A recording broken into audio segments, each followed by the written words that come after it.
Hello, everybody. Our topic for today is how to prepare for a natural disaster. So I think most people know that I am in South Florida, and last week, Florida on the West Coast, so Southwest Florida, was actually hit by a hurricane, Hurricane Ian. And whenever a hurricane hits, it really disrupts everything, from the smallest to the largest. And even though it wasn't a direct hit to us, everything stopped for a few days for our practice. And then I'm thinking so much about everybody in Cape Coral, in Fort Myers, in that area who either lost their office, lost their homes, or are without power. Hurricanes are really serious in Florida. We've had them a few times over the years. And so I wanted to share some of my insight onto how to prepare for these things, whether it's a hurricane, it's a snow day, some other kind of catastrophe that is happening, so that you can best prepare your practice. So the first thing that you want to do is you want to check your liability insurance and see what they'll cover. You want to know if there's a flood or it's demolished, will your belongings be covered? That's really important. Then take pictures of everything in your office. We make sure to maintain pictures. And it was actually something I thought of. We've had them over the years and we take them, but I'm like, we need updated pictures. So our team took pictures of all three of our offices, every single office, every piece of machinery or equipment, things that are valuable. So if anything were to happen, then we would have pictures for the insurance company. Then what we do is that we follow the school board for closures for our office. We just think that's the easiest to do. We know that if the school is closed, that's going to put a lot of burden on our clients because a lot of them are parents, and that they may not be able to make their appointments, or they are just going to struggle because the roads get really busy. Last week on Tuesday, schools weren't even closed yet, and I was out just running some errands, doing some things, and the streets were already really busy. The grocery stores were already really busy.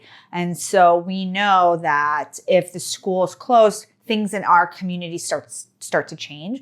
And so we like to follow what they do. And then when they open back up, that's when we open back up, unless there is some reason why the school board has closed. So on the West Coast right now, all of the school boards are closed. For the most part, I don't have all of that specific data, but because the buildings are flooded or some of the schools are damaged, if my office was not damaged and we could go back in, we would go back in.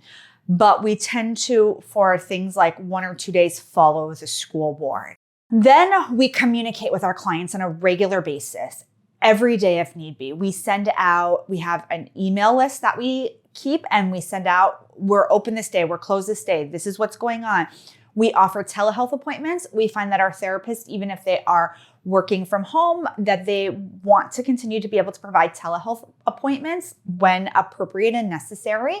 And a lot of our clients really appreciate that they can still do their appointments via telehealth. So we offer all of that information, and we make sure that we send that in the email list, and we also post on social media so that we make sure people are able to see us. And then if anybody were checking, they would see on our social media when we were updated. Then we make sure that our staff obviously is safe. If anybody needs anything, we check in. We, kind of make sure everybody has what they need and are communicating, and that our admin team is supporting them. Like if they need to cancel or if they've lost power, that's a big thing, losing power. You have to have a plan in place if you lose power, right? How will you contact your clients? How will you let them know what is going on? So that's why I think it's really important to be preemptive with your communication and let them know you're closing, or you may lose power, or this is what to do if they don't hear from you in this, emergency situation. It's really important to communicate with our clients because we don't want to leave them hanging, but at the same time, we can't, address every little thing that may happen. So again, it's just, I think, important to communicate across the board with what is going on. I'm going to give you another tip on how to manage any catastrophes or natural disasters. But first, I want to thank our sponsor, TherapyNote. If you're looking for an electronic health record that's full service, that really was designed for the practice owner in mind, I want you to check out TherapyNotes. They have a free telehealth option. You can bill your insurance directly through there. You can take credit card payments through there. You can send paperwork through the portal. You can monitor things like note count reports, revenue reports, missed session reports. There's so many reports. It's my hands down my favorite thing. And so I highly recommend TherapyNotes for your electronic health record needs. Going back to what to do. And then I want you to always take care of yourself. Make sure that you have supplies. Make sure that you have things in a row for your own self.